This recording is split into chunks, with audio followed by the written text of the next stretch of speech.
Okay.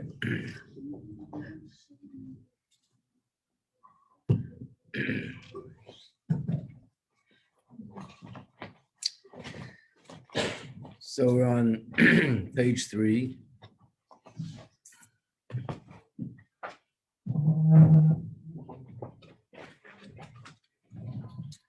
And just to summarize what we did yesterday, was the explaining what the Gemara says, Ein hatinik yedeya likris abba, a child is not able to say abba and ima until they start eating grain, so to speak. At shitin tam dogan. So this also relates to matzah, that when we eat matzah, that's when we're able to say abba ima. Abba meaning Hashem. And he explains that just like Begashmius, when a child says Abba, there's so much depth to those words. First of all, understanding what it means, a father and a mother. These are the people that brought you into this world. There's so much to it. And then the relationship between a father and a child, the love, the dedication, the feelings. All this is something which a child cannot comprehend. But he just says Abba, and he is very attached to his father. And what he brought out was that in these words, when he says Abba, which has, the understanding of a child, but what's in it, what's sort of condensed in it, is all the depth and all the meaning and everything with all, how profound it is, but it's all invested and condensed in those words, Abba V'Ima, that the child is saying. And he gives the example of a halacha, that when you learn a halacha with a child, like the example we gave yesterday, you're learning the halacha, how you're supposed to light candles on Hanukkah, and we know that there's difference of opinion, and then we say the halacha is like Beis Hillel, that you light every day 1 extra candle, and the 8th day you light 8 candles. There's so much depth and so much thought involved in this, the difference of opinion. Why would I say to do it Beis Shammai's way? Why would I say to do it Beis Hillel's way? And there's so many levels and layers of depth behind it until they finally came to the halacha conclusion that this is the halacha. We follow Beis Hillel, and that's 1, 2, 3 till we go to number 8.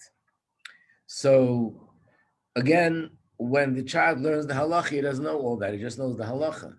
But being that this halacha is the outcome of all that depth, of all the dialogues and all the thinking and all the different ways of approaching it and all the different arguments amongst the sages, and then they finally came to this conclusion, that means that in the halacha, all that is founded in a condensed way. So this is the same thing here, that the child who says Abba, it really contains in it all the depth and all the meaning of what Abba is, but in a childish way, the way a child has it. And this is the mashal for us and Hashem. So we'll start on page 3 with 5 lines from the top.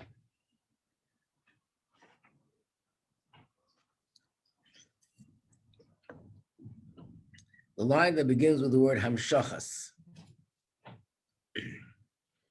In the middle of the line, we'll start with the word v'hine. V'hine al derech zeh u'inyan hamatzah. The same principle applies to matzah. Matzah is mehei mini dogon, dafke. Matzah is also something that comes from grain, the 5 kinds of grain.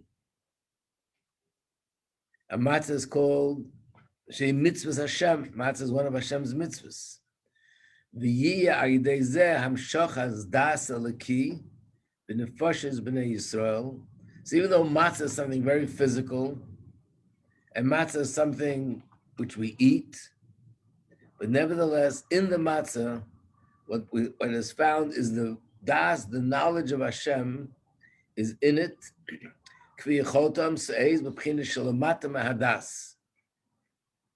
It's invested in something which is not logical, just a piece of matzah. But this is like the child who also doesn't understand what he's saying, but he calls his father Abba, and we call Hashem, he's our father, Shabbat Shamayim. Ki ato avinu, you are our father.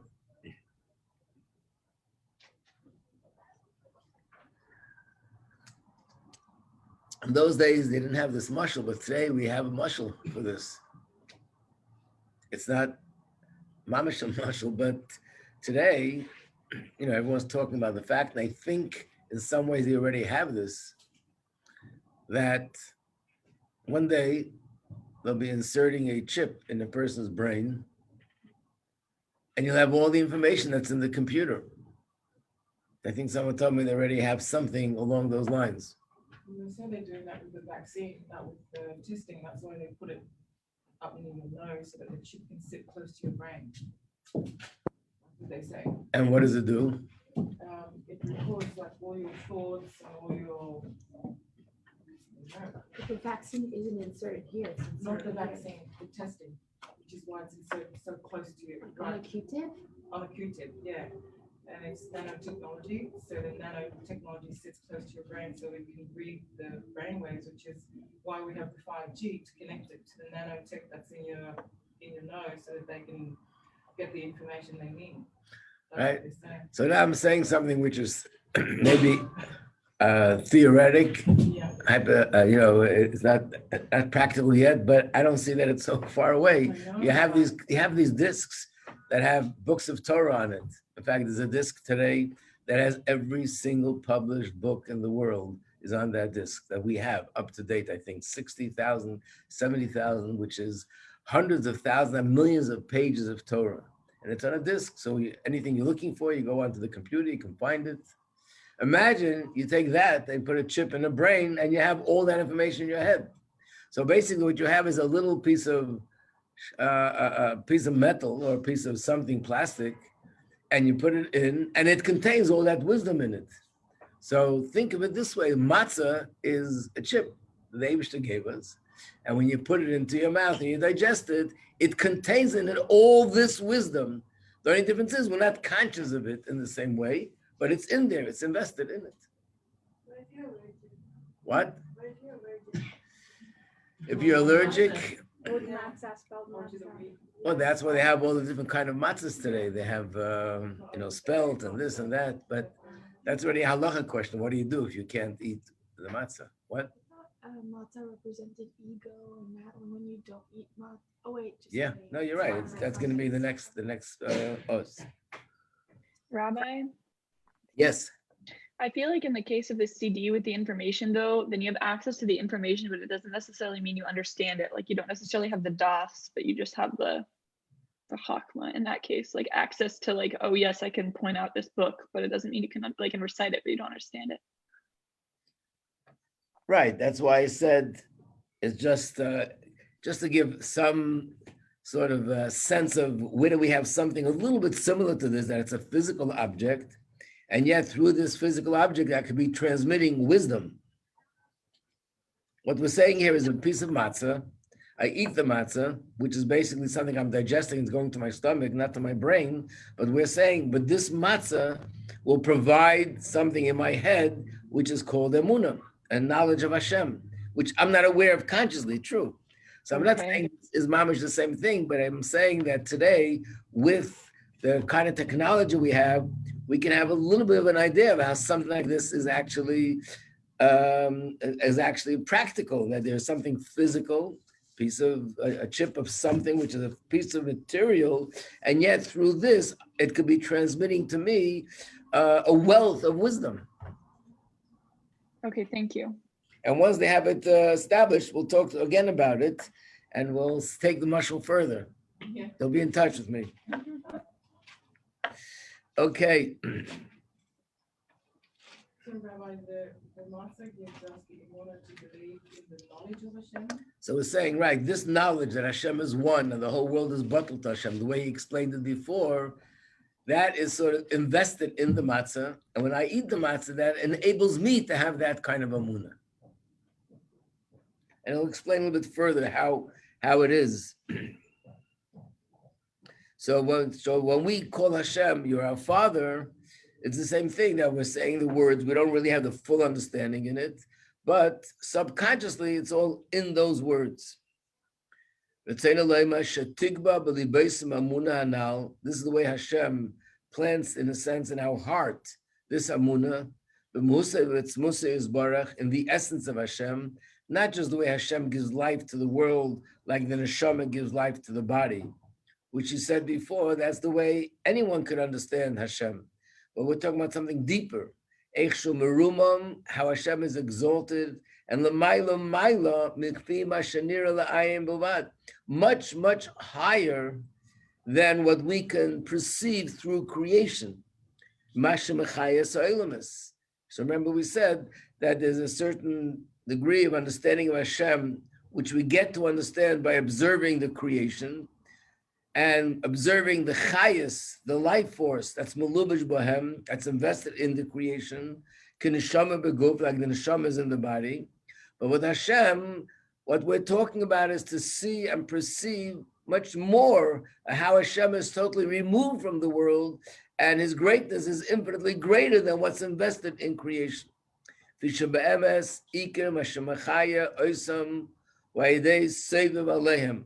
The way Hashem gives life to the world is not that life force that we see that enters the body, enters the world, but that's the life force that creates the world. Yesh miyayin. And based on that, the whole world is really bottled to Hashem. It's totally insignificant. You can't even say that the world is secondary to Hashem, but it's totally non-existent in a sense in the presence of Hashem, because the only reason why it can exist is because of Hashem. So the world in its own right is nothing. That understanding and that amunah, we have the power to have that amunah through the matzah.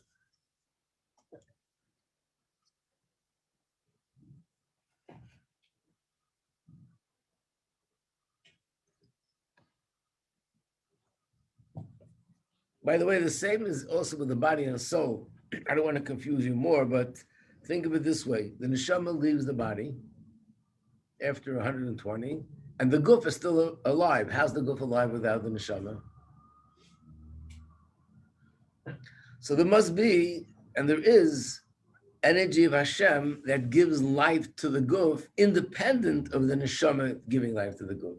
The neshama activates the body. The neshama makes the body, puts the body into motion, but it doesn't create the body. So the body is not totally bottled to the neshama. But when you talk about Soilev Kolam, this aspect of Hashem that encompasses all the worlds and is infinite and is the source of everything, that actually creates everything yesh miyayin. And without that, the world can't even exist for one moment. That means that the existence of the world, the identity of the world has everything, is totally dependent on Hashem. And therefore, its bittul is complete.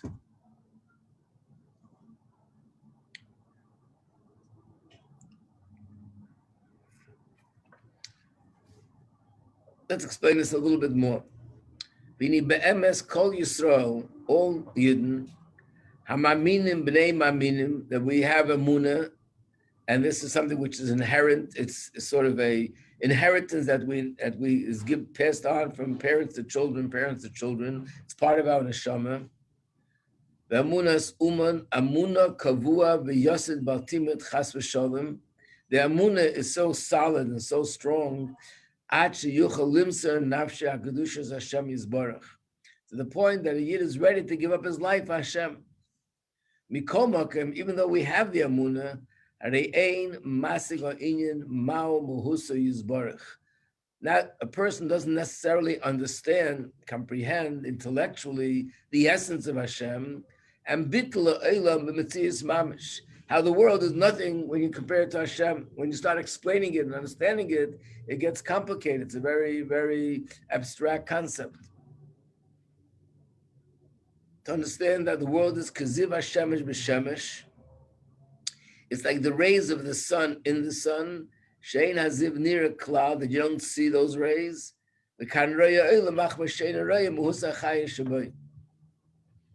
This line is based on something which Alter Rebbe elaborates on in Sharich V'Amuna, the second volume of Tanya.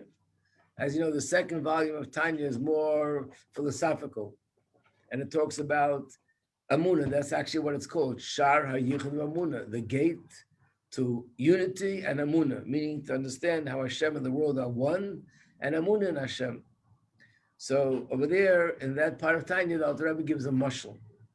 And this mashal is also found in the first volume of Tanya. And then the mashal is brought down by all the Rebbes of Chabad throughout the generations. And here, the Tzemach Tzedek is also making reference to that mashal. And what's the mashal? The mashal is like this. The mashal itself needs to be understood, but it's a mashal. That the sun is something very bright. It's so bright that the light of the sun shines for millions and millions of miles. How many millions of miles are we away from the sun? Nobody? You guys go to school? I guess once you start learning Torah, you forgot everything else. Okay, that's amazing. Okay. So there's an actual measurement of millions and millions of miles that the light of the sun travels. So the Alter Rebbe says, if the light of the sun is able to travel so many millions of miles until it reaches us down here and the world is lit up, there's no doubt that this light must exist in the sun itself. 92 million miles. What? 92 million miles. How did you figure that out so fast?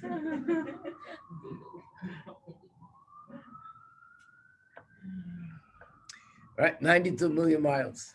So the light is traveling 92 million miles and it's lit up. Certainly, the Alter Rebbe says that light must exist in the sun itself, in the ball of the sun itself. Nevertheless, in the ball of the sun itself, you won't find the light. The light doesn't exist as a separate entity called light. Over there, you just have the sun, you have the source. You don't have the light that comes from the source. Where is the light that comes from the source? It's outside of the source. Outside of the sun, you have light. And that light is so powerful that it shines for millions of miles. But it's not that in the source, if it doesn't exist in the source, how would it exist outside of the source? Obviously, it starts in the source and it bursts out and stretches out and sends its light all the way down to earth, out into space and into earth. So basically, this light in the sun, that's called the ziv. Ziv means the rays of the sun, but inside the sun itself. Over there is only one thing, the source. You can't point your fingers inside the sun and say, this is the source and this is the light. So that's the concept of bittul, that something is in the source, and in the source, it's non-existent as a separate entity. It's there, the potential's got to be there, otherwise it wouldn't be all over the world. But over there, it's not as a separate, it doesn't exist as a separate independent, it's part of the source. But where is it separate? When it's outside of the, same with Hashem. If we would see Hashem, we would see the energy of Hashem that gives life to the world, it would be like seeing the source, the sun. And if we would see that, we wouldn't see the independence of the world the way we see it now. So the reason why we see the world as independent of Hashem is because we and the world are sort of outside of the source. We don't see the source. We're outside of the source. Outside of the source, we can see this sieve, this rays, and this light as a separate, independent entity. But in reality, it's not. It's just the way we perceive it. But the reality is that Hashem is always here, and we are in this source. The source and us are in the same place. So really, if we would see the world the way Hashem sees it, we wouldn't see ourselves and the world as a separate entity of Hashem. So we're so little What are you saying? You're saying we're so butler, we think we do exist? Exist on our own. We're not butler. Butler means when we lose our independence and we become one with the source. But if we're in this, like you're saying, like the marshal of the sun, like the rays. The rays in the sun doesn't exist as a separate entity, right? So what's the sun? The sun is the source, which is Hashem giving us life. So really, we shouldn't see ourselves as a separate entity. We're inside the source. The source is here and I'm here. I shouldn't be able to feel myself as a separate entity. But this is the way Hashem created the world, concealment. He made us feel that we're separate from Hashem. If we were to see the source, we wouldn't see ourselves and perceive ourselves as separate from Hashem. So the reason why we see ourselves as separate, independent entities is because we don't see the source. That's the point that he's making. So in a sense, when Hashem looks at us and looks at the world, sees that it's all one. I want to explain this a little bit. I once I heard a recording of someone who unfortunately is not such a great friend of Chabad, a contemporary person, obviously, if it's a recording, and he is criticizing the Alter Rebbe. And he says, the Alter Rebbe writes in Tanya that the world is just a figment of our imagination, it's really non-existent, and it's really not consistent with the way we look at things from Torah and so on and so forth. Which, of course, he publicizes ignorance. He has no clue of what the Alter Rebbe is saying, what it says in Chassidus. There's no question, Chassidus doesn't say the world is a figment of our imagination. It's not real. Of course it's real. Bereshis bar Elokim, which means Hashem created the world. That's this whole world is a true creation of Hashem. What's not real is that we're not really and truly independent of Hashem. When we say bittul, bittul doesn't mean non-existent. Bittul means insignificant as a separate, independent entity. But not that it doesn't exist. I always use this mashal, but hopefully it makes it a little bit easy to understand. When we gave the example of a piece of paper that's flying in the air because of a wind. And we always say that when the paper flies in the wind because of the wind, it's not really, it did not become a flying object. The wind is carrying it, but the paper itself never became a flying object. In other words, being that the ability to fly is not attributed to the paper, but to the wind. So even when the wind is blowing and the paper is flying and it's flying all the way on top of the Empire State Building, nevertheless, it's still not a flying object. Why? Because the ability to fly is not attributed to the paper, it's attributed to the wind that makes it fly. Take that principle, but we're not denying the fact that the paper is flying through the air. We're just saying that the power to do that doesn't come from itself, it comes from the wind. Same here. We're not saying that we don't exist. We do exist. Hashem created us. But our existence is only because of Hashem. So therefore, our existence is not attributed to us, but to Him. And that means that that's what bittul means. Bittul means that we're not truly independent from Him. We're one with Him. But we are an existent entity.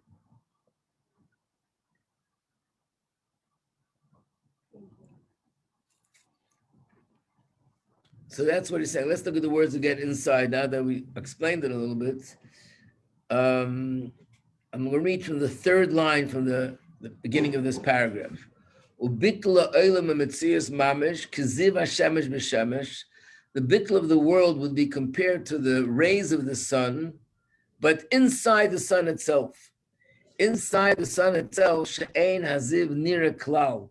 You can't see the rays in the source. The reason why now we do see it, same thing with us, that the source is Hashem's energy. And the reason why we see ourselves and perceive ourselves separate from Hashem, because we don't see Hashem's life force. You can think about it, but you don't really feel it in a real way. The Eloh Yeroyas Achais. Imagine if Hashem would give us the ability to see with our eyes the life force of Hashem that's sustaining us. If that would be the case, Lahaya Roya as Gashmi Sa'ilam, we wouldn't see the physical world, meaning we wouldn't see the physical world the way we see it now as a separate entity and separate independent from Hashem. And this is explained in the Kuti Amar, which is Tanya, the second volume, Paragim of the third chapter. The way we understand it has almost no significance. The way it really truly is, this concept of bittul, the way the world is really one with Hashem. We learn about it, we talk about it, we have discussions about it, but we don't really understand it the way it is in reality, the way Hashem sees it. And therefore, Harezeh Kamashal Kriyas Abba. This will be like the child who says Abba, that when he says it, the Gabi Atzmi is Bir Inyan, Eich Shehu, compare that to the truth of what it means to be a father and what it means biologically, scientifically, emotionally, and on every level. There's no way that the child can understand it, Eich Shagodl Mebina, the way an adult understands it. So this is what happens with the matzah. Hashem does, of course, see the reality. He sees it the way it is.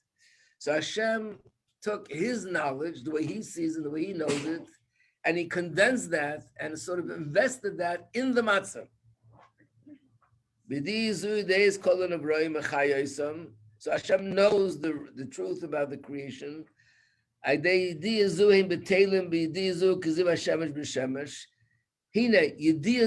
knowledge of Hashem, this tzamtzema, becomes contracted, the nislapsha becomes invested, the levushim in garments, the halomim in concealments, to the degree that a human being can understand it from his perspective. That he should understand this concept of bittul. There was once a chassid, his name was Rav Ichida Masmid. He's a chassid of the previous generation. And he said that before he began to study chassidus, he was always thinking about himself.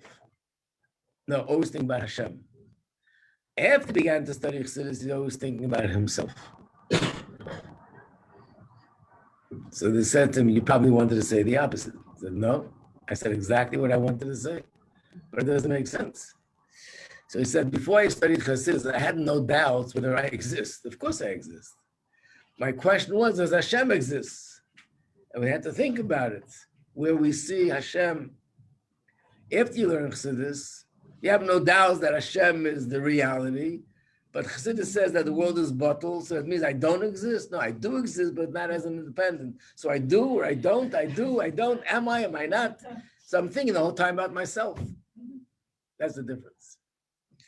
In other words, the way we understand it, even someone who learns Chassidus and has an understanding, it's still not and nowhere close to the way Hashem sees the reality. So that means that Hashem's true understanding is invested in our understanding. And how does that happen? The channel for that and the conduit for that is the matzah. So what we understand is tamtzis, the kitzur. It's like a summary. It's like you have a book and then you have a summary of a 400-page book in 10 lines. That's what it is. It's just a summary of the real thing. To understand that Hashem is Yochid and Meyuchad, that He's absolutely one. V'shakula kamei kala choshev, that everything in the world is nothing compared to Hashem. Sheyadei b'daitai, lefishi efshe sheyasek hadavar kamei shu, and because it's not possible for us to understand this the way it is in reality, rak b'bchinas amuna, we have this. Amuna means I know that it's that way, but I can't really comprehend it and really fully intellectually digest this the way I understand other things. Kanal mimoshel tfisas atinik, just like the child who understands the halacha. B'liyatam, without knowing the reasons and the depth and all the dialogues that led to this conclusion. Or like the child who says Abba v'Ima, And this comes to us, so basically we have three things in a sense, like three things that is drawing a parallel between the three things. One of them is learning a halacha, and in the halacha there's all the depth. I want to give you an example of what we're talking about. I think the amount of time that passed from when they wrote the Mishnah till they wrote the Gemara was about, let's say, 250 years. So what's the Mishnah? What's the Gemara? The Mishnah is 10 lines, 15 lines. The Mishnah is very brief, like Pirkei Avos are Mishnahs, very brief. The Gemara elaborates and explains it. The sages who wrote the Gemara were great tzaddikim and brilliant beyond anything we could imagine. What they did was they recorded all the conversations and discussions and dialogues over these 250 years from the greatest sages of the Jewish people. And they had to sift through it and put into the Gemara that which sort of contains all those conversations and all those dialogues and all those discussions that they were debating amongst themselves, to put into the Gemara that would contain everything, and from there you can get to reach all those conversations. And by the way, everything that's in the Gemara is already included in the Mishnah. And then the Gemara has commentary on it, questions what the Gemara means, and that's why we have hundreds of thousands of books of Torah. It's all commentary on what it says in the Gemara, and all that is included in the Gemara. And what's in Gemara is included in the Mishnah. So here you have a little child learning a Mishnah. You know, they gave children money to learn a Mishnah by heart. And he says the Mishnah, Amar Rabbi Yehuda, Amar Rabbi Meir, he says it, he knows by heart, and he gets a dime, but he has no clue, not only, he even has a clue of what the words that he's saying, but all the depth that's behind it, all the conversations, let's say 100 or 200 years of dialogue and conversations of the most brilliant people and the most brilliant sages, we have, it's all condensed in this thing. And the same is with the child, that all the depth of understanding what it means to a father and a son is condensed in those words when he says Abba. And the same way is the matzah. Hashem took his knowledge, the way he knows the truth of how the world is one with him, and he sort of invested that into the matzah which we eat.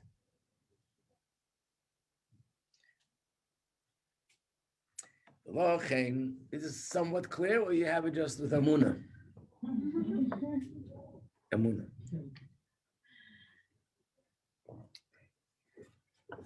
I make it sound as if I do understand it. I also don't understand it, but we're trying to understand it to the best that we can, according to our capacity. Matzah is called bread of affliction. Lechem oini. Oini also means poverty, poor bread. Like it's not regular bread. The reason why it has that name, because it didn't have the time to become sourdough. Here comes what you said, Chava.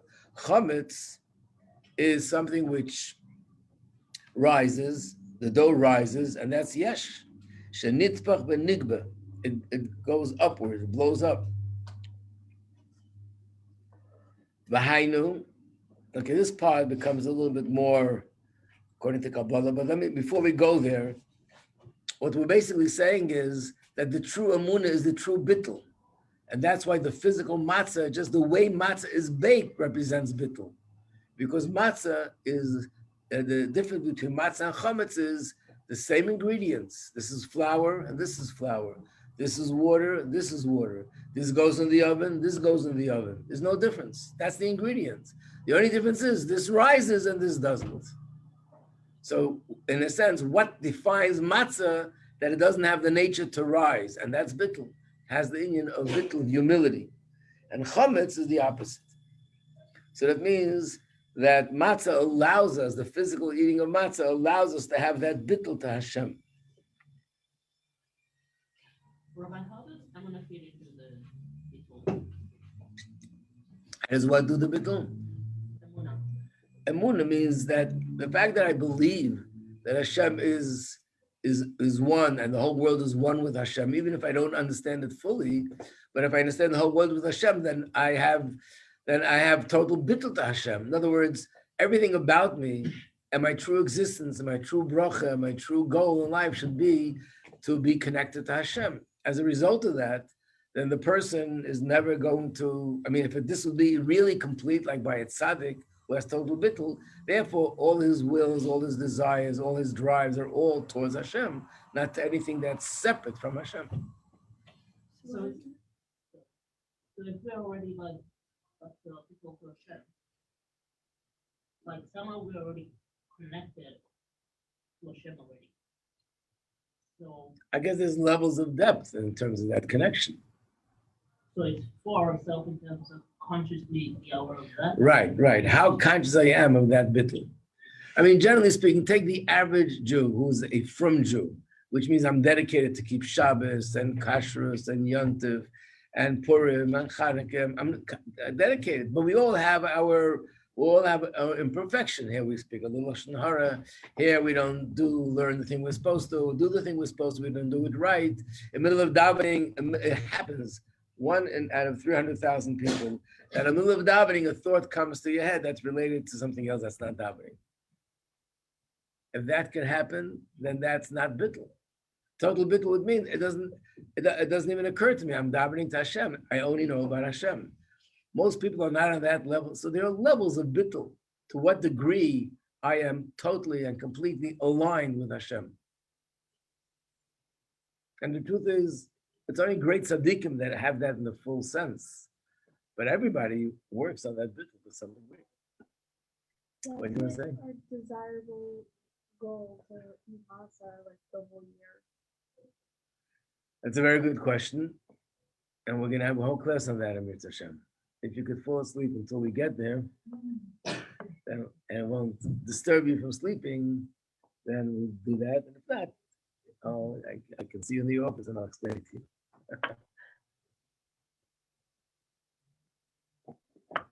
Based on what we just now said, we shouldn't be allowed to eat chametz any day of the year. We're going to learn later that there's a good chametz and there's a bad chametz. And the good chametz is the chametz we eat all year round.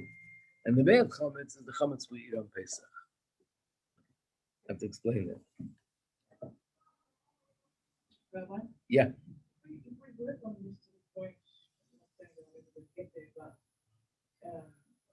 so to the point where we don't see ourselves as separate, doesn't that defeat the whole purpose of existence? Because that's why Hashem created us. So that we're here and we look separate. Right, he created us to be separate, Right. and then we should make that connection of us as separate people to him. But the closer we get, the more we disappear. Well, no one should disappear. Not disappear. That's right. That goes against what Hashem wants. So Hashem wants us to be humans here in this world. We're individuals. We have our personal interests, but even that, it's all connected to Hashem. Like when a person goes to work, it's about Hashem. When he eats and drinks, it's to serve Hashem. And everything we do is for Hashem. And that's what he wants. He doesn't want us to like become an angel. He wants us to be humans. So we're living the human life. We're doing things that humans do, like everybody else who doesn't have bittul. But in our case, it's aligned with Hashem. And that's the bittul he wants. True, if it would be total bittul, those are the stories of the tzaddikim, that their souls expired. But that's not what Hashem wants. They reach that level.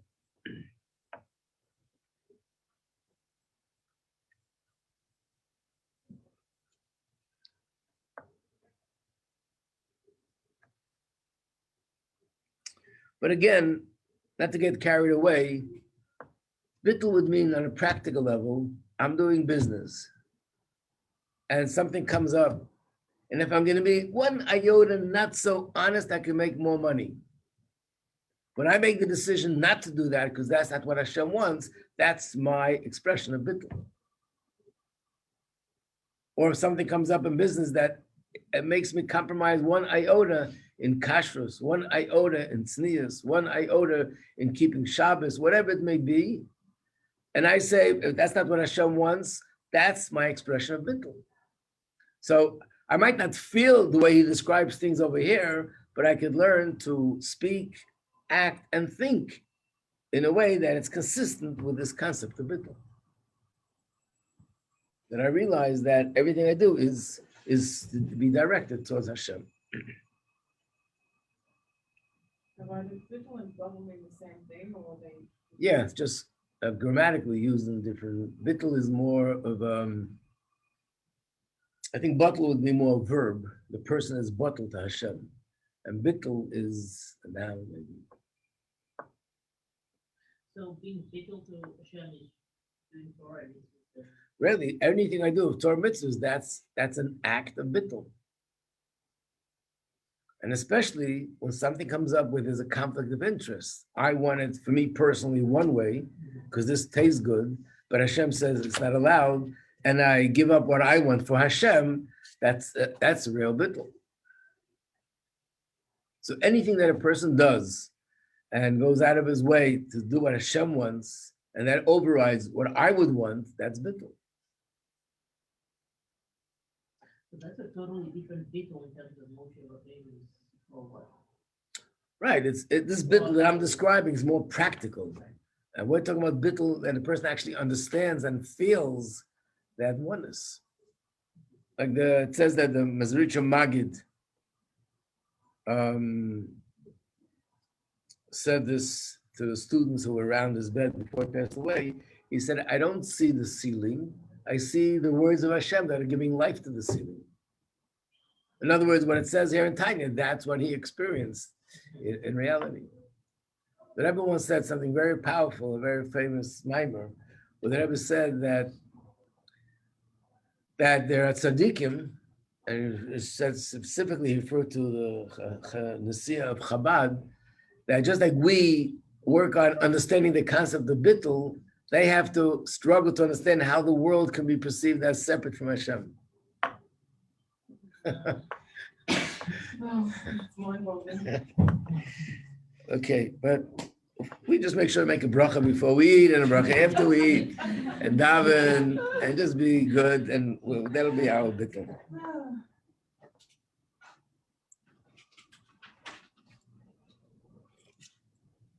Okay, so we'll stop here by Gimel.